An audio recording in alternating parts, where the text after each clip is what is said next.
Welcome on SB Scholars Academy. If you are preparing for UGC NET JRF, ICR NET, SLET, TGT, PGT, TET, Home Science 2020, then you can subscribe and press the bell icon. This channel is run under professional experts. If you have any query, you can mail us on our mail ID. As we are also providing some study material like for the Home Science, you can study from home from these notes like previous year question bank, practice set question bank, quick revision notes. These are providing for the combined branches and individual branches. Like if the student from food nutrition background or textile background, so she can ask for separate branches like food and nutrition or textiles. So for those query, you can mail us on our mail ID sbscholarsacademy@gmail.com. सो आज हम बात करेंगे time and energy management की. Last हमने बात करी थी family resource management के अंदर रिसोर्सेज की टाइप्स ऑफ रिसोर्सेज की हम बात कर चुके हैं. ह्यूमन, नॉन ह्यूमन रिसोर्स, कौन से फैक्टर्स होते हैं, क्या करेक्टरिस्टिक्स होती हैं. Now we are talking about time and energy management की. जैसे हमने बात करी थी time and energy is which type of human resources, like it's a human resource. ठीक है, तो आज हम इसके मैनेजमेंट की बात करते हैं. जैसे हमने करेक्टरिस्टिक्स ऑफ रिसोर्सेज में बात करी है कि जो हमारे टाइम और एनर्जी होते हैं they are not like these are human resources, but ये अलग अलग काम नहीं करते हैं. दे बोथ आर इंटरलिंक्ड, एक दूसरे से इंटरलिंक्ड होकर ही काम करेंगे. Without time my energy is waste, without energy time is no use. मेरे पास 24 घंटे हैं लेकिन एनर्जी नहीं है उस 24 घंटे के अंदर काम करने की, तो मैं काम नहीं कर पाऊँगी. तो in this video we talked about कि how the time and energy are interlinked and how we have to be manage for the activity. So let's start with the time and energy management. जैसे कि हम बात कर सकते हैं time और energy, हमने आपको ह्यूमन रिसोर्सेज में भी इसको डिफ़ाइन किया हुआ है कि क्या होता है टाइम कितना. जैसे हम देख सकते हैं सबके पास 24 घंटे होते हैं, 24 आवर डे होता है सबके पास. किसी के पास 24 घंटे से ज़्यादा नहीं होता है और सबके पास काम में भी डिफ़र कर सकता है individual to individual activity. But everyone has to complete his activity, his work in just 24 hour. इस 24 घंटे में ही आपको अपना काम को कंप्लीट करना होगा. So it's about time. And if I am talking about energy, energy क्या होती है? जब हमें पावर, जिसकी हम बात करते हैं, किसी एक्टिविटी को करने के लिए जो पावर चाहिए होती है उसको हम we say energy, we can call them energy. So let's see कि बहुत सारी एक्टिविटीज़ होती हैं जो कि हम पूरे दिन में करते हैं. जैसे कि हमने आपको ये जब हमने रिसोर्सेज के इंट्रोडक्शन की बात करी थी तो उसमें भी वी टोल्ड टू यू कि बहुत सारी एक्टिविटीज़ होती हैं, डे टू डे एक्टिविटी होती है, from sleeping to eating to running to walking, study, these all are activity. ठीक है, तो जिन्हें हमें डेली टू डे लाइफ में करना होता है. सो इसी एक्टिविटी के लिए हमें टाइम चाहिए जो 24 घंटे के अंदर हम करते हैं. इन्हीं एक्टिविटी को करने के लिए हमें एनर्जी चाहिए. लेकिन कौन सी एक्टिविटी पहले इंपॉर्टेंट है जो हमें करनी चाहिए, या कौन सी एनर्जी, मतलब किस एनर्जी को कैसे हम फर्स्टली यूज़ करें अपनी इंपॉर्टेंट एक्टिविटी पे. जैसे मैंने एग्जांपल दिया था आपको लास्ट 2 वीडियोज़ में भी कि इफ़ स्टूडेंट, एक बच्चा है, वो काम कर रहा है पहले अपना होमवर्क, तब वो अपना प्ले टाइम रख रहा है, तो उसका एनर्जी टाइम जो है दैट इज़ पॉजिटिव एनर्जी जो उसका लग रहा है that is on the there important activity. कि पहले वो काम करेगा तब वो प्ले टाइम पे अपना एनर्जी लगाएगा. वही एक बच्चा है अपने एनर्जी को वेस्ट कर रहा है, पहले प्ले टाइम पे लगा रहा है. We can not say waste, but I think homework is more important, तो वो होमवर्क पे ना करके पहले वो प्ले टाइम रख रहा है. तो it is priority of the individual कि how it is have to be seen. So it is activities are perform throughout a day. So let's see कि कौन कौन सी एक्टिविटीज़ हो सकती हैं. जैसे कि खाना है, कुकिंग है, मैंने बोला जो भी हमारी सारी एक्टिविटीज़ होती हैं या work related activity, they have to be completed on all 24 hour. और जो कैपेसिटी होती है काम को करने की उसको हम क्या कहते हैं? एनर्जी. किसी भी काम को करने के लिए जो कैपेसिटी, जो पावर, जो कैपेबिलिटी हमें चाहिए उसको we can say call the energy. तो अब इन सबको हम मैनेज कैसे करें? तो एनर्जी क्या हो गई? Capacity to do the work. काम को करने के लिए जो कैपेसिटी है दैट इज, हमारे पास लिमिटेड टाइम है, लिमिटेड एनर्जी है, उसी के अंदर हमें अपने काम को फिनिश करना होता है. ठीक है, ऐसा नहीं है कि किसी के पास मोर देन 24 आवर हैं तो 24 घंटे से ज़्यादा अपना काम करेगा. 24 आवर सबके पास होते हैं. उस 24 आवर को हम कैसे डिवाइड करते हैं that's all depends upon the individual priority, individual resources. ठीक है, टाइम एंड एनर्जी हमने बात करी are the resources that is available to the individuals and it is considered as a HR और we can say a human resource, कि उसका खुद का अपना होता है, that is not borrow from the society, from the community. तो इस 24 आवर को कैसे हम मैनेज करें that is all different for everyone.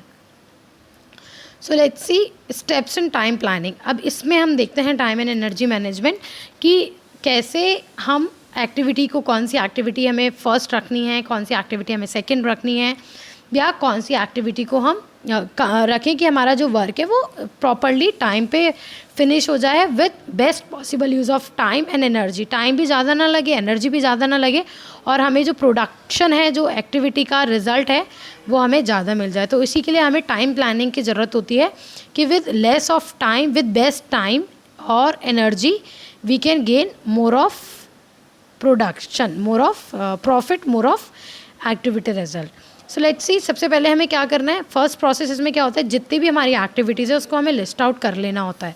List out का मतलब है कि हम जो भी एक्टिविटीज़ करनी है उसको हम लिख लें कि हम पर्टिकुलर डे में हमारी क्या क्या एक्टिविटीज़ हो सकते हैं। जैसे कि हम कह सकते हैं खाने से लेके होमवर्क तक, कि पहले हमें खाना खाना है, फिर सोना है, स्कूल जाना है, फिर स्कूल टाइम में हम 7 से 8 आवर्स अपने स्पेंड करते हैं, देन आने के बाद लंच करना है, अपने होमवर्क को कंप्लीट करना है।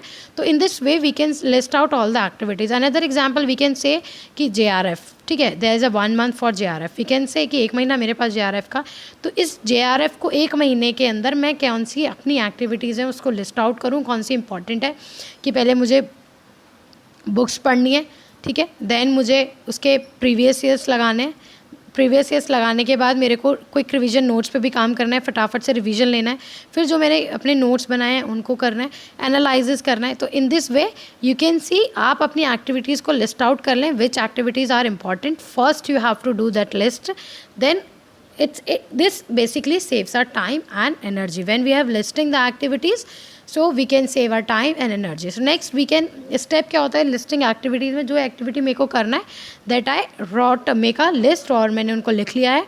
नेक्स्ट मेरे को देखना है कि मेरे को फ्लेक्सिबल और इनफ्लेक्सिबल एक्टिविटी को ग्रुप आउट करना है। ग्रुप आउट मतलब फ्लेक्सिबल एक्टिविटी क्या होती हैं जो कि सेपरेट हम उनको कर लेंगे, फ्लेक्सिबल और इनफ्लेक्सिबल को।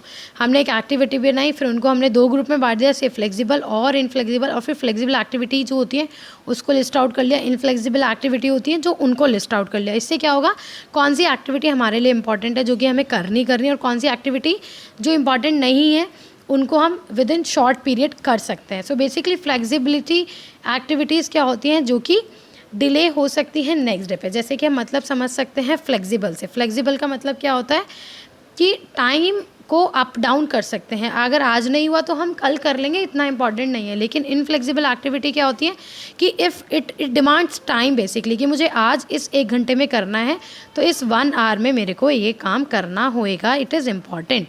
तो फ्लेक्सिबल इनफ्लेक्सिबल का मतलब समझ आया। इट इज़ लाइक कि flexible that can be up down, it can be include variation, whereas inflexible activity does not include delay, does not include any variation. It should be complete on time, complete on fixed time, that is fixed time period के लिए हम करते हैं। तो flexible activity it's all about situation, demand के according और उसके according change हो सकती है। बेसिकली इनफ्लेक्सिबल एक्टिविटी नहीं होती है। तो फ्लेक्सिबल एक्टिविटी का एग्जांपल हम देख सकते हैं, जैसे कि खाना पीना सोना, दैट्स ऑल कि हमें करना ही है, it is not inflexible, but उसका टाइम पीरियड हमारा चेंज हो सकता है। चेंज इन द मतलब कि अगर मुझे अभी सुबह का खाना है तो मैं उसको 1 घंटे बाद कर सकती हूँ, लेकिन डिले नहीं कर सकती। तो in this way inflexible activity जैसे गोइंग टू स्कूल, म्यूज़िक और डांस क्लासेस, है ना, कि मेरे को स्टडी करना ही है, तो इट इज़ इनफ्लेक्सिबल एक्टिविटी कि जो काम मेरे को करना ही है तो वो करना ही है। It is all about that. So next is estimating time required for performing each activity. Next step इसमें आता है कि कितना टाइम है। हमने लिस्ट आउट तो कर लिया, ग्रुप आउट कर लिया, सारी एक्टिविटीज को लिस्ट किया, फिर उसके बाद हमने ग्रुप कर लिया अकॉर्डिंग टू फ्लेक्सिबिलिटी और इनफ्लेक्सिबिलिटी। नेक्स्ट मेरे को यही देखना है कि जो मेरे ये 2 ग्रुप बन के आए हैं इनको मेरे को कितना कितना टाइम देना है, how much time they are required for performing each activity. ऐसा तो नहीं 24 घंटे से ज़्यादा मेरे को टाइम लग रहा है, मैंने एक्टिविटी वर्कआउट तो कर लिया है, लेकिन if it is demand 24 more than 24 hour, घंटे तो मेरे पास 24 हैं, तो मैं उनको कैसे मैनेज करूँ। तो ये स्टेप बहुत इंपॉर्टेंट है किसी भी टाइम एनर्जी मैनेजमेंट के लिए। तो इसमें जो आपने फर्स्ट स्टेप में प्रिपेयर किया है उसमें आप टाइम एलोकेट कर देंगे, टाइम उसको असाइन कर देंगे कि कितना टाइम लगता है। अब जैसे आप देख सकते हैं कि सबसे पहले आपने जो भी काम करना है कि कितने शॉर्ट पीरियड में जो आपका इंपॉर्टेंट काम है उसको आपने कर लिया, फिर उसमें आपने जैसे 1 घंटे का गैप लिया, हाफ एन आवर का गैप लिया, तो उसमें जो आपकी फिक्स्ड एक्टिविटीज़ नहीं है ऑल अदर फिक्स उसको आप निपटा सकते हैं, उसको आप ख़त्म कर सकते हैं। तो बेसिकली इसमें आपको जो टाइम एलोकेट करना होता है that is based on the priority, आप अपनी नीड के टाइम के अकॉर्डिंग अपनी एक्टिविटी को देख लें, पहचान लें, फिर उसके अकॉर्डिंग आप उसको एलोकेट कर सकते हैं और आप उसको वेरिएट कर सकते हैं. बेसिकली इट इज़ दैट कि fill in all the other work that can be done within a short time and with the all activities with fixed activities. So you have to be see कि which activity is more priority, more on priority, more important according to the time. So make that make accordingly for activity. तो उसी के accordingly आपको time को allocate करना होगा, अपनी चीज़ों को एक्टिविटीज़ को सेपरेट आउट करना होगा, क्योंकि you don't have more than 24 hour. तो उस 24 आवर में आपको कौन कौन सा काम करना है that you have to see out, right. देखो नेक्स्ट स्टेप आता है आपका बैलेंसिंग. आपने एक्टिविटी को लिस्ट आउट किया, ग्रुप आउट किया, फिर आपने उसको सेपरेट आउट किया अकॉर्डिंग टू द टाइम, उसका एलोकेट किया. अब आपको बैलेंस करना है इन एक्टिविटीज़ के बीच में. बैलेंस का मतलब क्या है कि जो भी आपकी एक्टिविटीज़ हैं उसका टाइम एडजस्टमेंट. जैसे मैंने बोला कि 24 आवर से ज़्यादा आपके पास टाइम नहीं होता है, तो हर एक्टिविटी को कितना टाइम देना है, सो कि आपका टोटल टाइम 24 आवर हो. उसमें आपको रेस्ट टाइम भी इंक्लूड करना है. Like every activity we have to be mentioned. ये नहीं जस्ट आपने काम को 24 आवर दे दिया, रेस्ट कहीं नहीं है, तो वहाँ पे क्या होगा, आपका एनर्जी वेस्ट हो जाएगा, आपका एनर्जी नहीं कुछ रहेगा. तो आपको एनर्जी और टाइम के अकॉर्डिंग अपनी एक्टिविटीज़ को मेंशन करना है. आपको टाइम को भी मेंशन करना है कि 24 आवर टाइम है, उसमें आपको एनर्जी भी देखना है कि कितना एनर्जी कितना एनर्जी का मतलब है ऐसा तो नहीं आपने सारी एक्टिविटी को एक साथ लिस्ट आउट कर लिया कि 8 से 9 मैंने ये करना है, 9 से 10 मैंने ये करना है, 10 से 11 मैंने ये करना है. बट आपका देखो इस 3 घंटे में कहीं भी रेस्ट नहीं है. There is no word as rest. तो जब तक आपका रेस्ट नहीं होगा, तो जो आप तक ये 11 बजे वाली एक्टिविटी है इसको आप बिल्कुल नील कर चुके होंगे. जो स्पीड से आप 8 to 9 में करेंगे वो स्पीड आपकी यहाँ पे बिल्कुल ड्रॉप आउट हो जाएगी. तो you don't have to this thing. Time planning हमसे टाइम एनर्जी मैनेजमेंट यही कहता है कि आपको एनर्जी भी देखनी है, क्योंकि एनर्जी कितना एक्टिविटी कितना एनर्जी पे रिक्वायर्ड है, तो उसके अकॉर्डिंग आप उसको प्लान करें. तो it is all that allotted in the time and based on their priority. So इसमें हमारे कुछ बैलेंसिंग हो गया, टाइम मैनेजमेंट हो गया, लोकेटिंग टाइम हो गया. तो ये सब फैक्टर डिपेंड करता है हमारा रेस्ट टाइम. जैसे मैंने बोला कि कितना हमारा रेस्ट टाइम है, कितनी एक्टिविटीज़ है. और हम देख सकते हैं कि हमारा इमरजेंसी है तो उसमें हमारा अल्टरनेटिव प्लान क्या रहता है. नेक्स्ट आप देख सकते हैं कि टाइम शेड्यूल जो कि इजीली फॉलो हो. जैसे मैंने आपको बोला यहाँ पे कि ऐसा ना हो आपका रेस्ट टाइम ही नहीं है, कोई टाइम शेड्यूल नहीं, आपने एक साथ लिस्ट आउट तो कर लिया but there is no rest, there is no time schedule, आपने कुछ भी बनाया है. तो you have to mention that thing well you are planning your time and energy management. अब एनर्जी मैनेजमेंट क्या होता है? एनर्जी मैनेजमेंट बहुत एक डिफ़िकल्ट टास्क है. बेसिकली ये होता है कि कितना एक्सपेंडिचर, कितना एनर्जी मेरा लग रहा है किसी काम को, किसी एक्टिविटी को पूरा करने में. इसमें हमारे बहुत सारे, जैसे हाउस होल्ड टास्क को परफॉर्म करना है तो उसमें भी हमारी एनर्जी लगती है, होमवर्क करना है तो उसमें भी एनर्जी लगेगी, रनिंग मेरे को करना है तो उसमें भी एनर्जी लगेगी. तो बेसिकली एनर्जी मैनेजमेंट यही है कि the energy expenditure that is required for doing the various activity that include physical and mental health both. बहुत सारे efforts इसमें लगते हैं. ऐसा नहीं फिजिकली आप काम करते हैं, इसमें आपका विजुअल एफर्ट लगता है. विजुअल एफर्ट हम देख सकते हैं जैसे कि मेरे को देखना है, इसमें आपका मेंटल एफर्ट लगता है, दिमाग भी चाहिए किसी काम को करने के लिए, और फिजिकल एफर्ट तो चाहिए होता है, हाथ पैर हिला के ही काम होएगा. नेक्स्ट आप देख सकते हैं पेडल इफेक्ट. अगर आपको रनिंग करनी है तो उसके लिए आपको चलना भी पड़ेगा, तो that is known as pedal effect. So you can see this energy management. तो बेसिकली एनर्जी मैनेजमेंट भी हम देखते हैं डिपेंड करता है हमारी डिफरेंट टाइप ऑफ एक्टिविटीज़ होती हैं, डिफरेंट टाइप ऑफ वर्क होता है जिसे हम करते हैं, दैट इज़ जिसको required different amount of energy. तो हमारी 3 तरह से एक्टिविटी को डिवाइड किया गया है, heavy, moderate, light, HML. You can divide that is HML, heavy, moderate और लाइट एक्टिविटीज़. हैवी एक्टिविटीज़ क्या होती है? जो रिक्वायर मोर ऑफ एनर्जी, जिन्हें ज़्यादा अमाउंट ऑफ एनर्जी चाहिए होता है, जैसे भागना, दौड़ना, पोछा लगाना, तो that is mopping, it is heavy activity. Moderate activity आती है जैसे तो बैठ के जो लाइट वर्क होता है, बेसिकली लाइट से थोड़ा ज़्यादा और हैवी से थोड़ा कम. तो it includes ironing, sweeping, cooking, है ना, that require basically average amount of energy. Next हम बात कर सकते हैं लाइट एक्टिविटीज़ की, जिसमें you don't need have so much energy, जिसमें आपका बहुत ज़्यादा एनर्जी नहीं लगेगा. That requires reading, watching TV, listening to musics. That's require very little amount of energy. So it's all depend कि आप किस तरह का एक्टिविटी करते हैं। आपका सिर्फ ज़्यादा दौड़ने भागने का नहीं है, ज़्यादा पेडल एफर्ट, ज़्यादा फिजिकल एफर्ट रिक्वायर्ड नहीं है। So it considered as a light activity, whereas it requirements of pedal efforts, टॉर्जल एफर्ट्स, तो it includes your as a heavy activity. So it's all about the time and energy management, जो कि हम देख सकते हैं all are interlinked. कोई भी रिसोर्स आपका, जैसे रिसोर्स में वीडियो बना रही हूँ, एवरी टाइम आई सेड कि रिसोर्स कभी भी आइसोलेशन में काम नहीं करता, इट इज़ ऑलवेज इंटरलिंक्ड। हमेशा क्या होता है, ये इंटरलिंक्ड होता है। तो every resource works for each other. Time अकेले काम नहीं करेगा, एनर्जी अकेले काम नहीं करेगी, उसके लिए आपको टाइम का भी रिक्वायरमेंट है, एनर्जी का भी रिक्वायरमेंट है, और skills is also, knowledge skills, every things you are requiring. So let's see जो हमारे क्वेश्चन इस पर बन सकते हैं। बेसिकली हमारा ये भी इंपॉर्टेंट आस्पेक्ट है कि कौन सी हैवी एक्टिविटी होती है, कौन सी मॉडरेट, कौन सी लाइट। तो NTA NET JRF के अकॉर्डिंग आप देखेंगे तो इसमें हम ये भी देख सकते हैं कि कौन सी एक्टिविटी कौन सी अंडर आती है, which activities of which part of activity. So ये बहुत एक इंपॉर्टेंट क्वेश्चन बन जाता है इस स्लाइड में से हमारा। नेक्स्ट हम देख सकते हैं फ्लेक्सिबल एक्टिविटी कौन सी होती है, इनफ्लेक्सिबल एक्टिविटी क्या होती है। They can ask, time planning के वो स्टेप्स हमसे रिक्वायरमेंट कर सकता है। तो in this way you can see that is important from this slide. So you can watch and if you have any query you can mail us on my mail ID. So it's very important from the exam point of view from NTA NET JRF, as it is important part of FRM.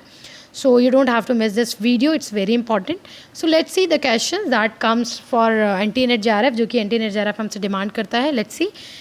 Time and energy can save by, time और energy को हम किससे save कर सकते हैं, कैसे इसको मतलब सेव का मतलब क्या कह रहा है कि फालतू टाइम और एनर्जी को किससे, ऑब्वियसली मैनेजमेंट है ना, इट्स रिक्वायर माय मैनेजमेंट. तो वो मैनेजमेंट क्या, कैसे, तो जैसे मैंने स्टेप्स इन टाइम प्लानिंग बताया, तो it is all about that time energy. So let's see the options. First is collecting everything you need before starting.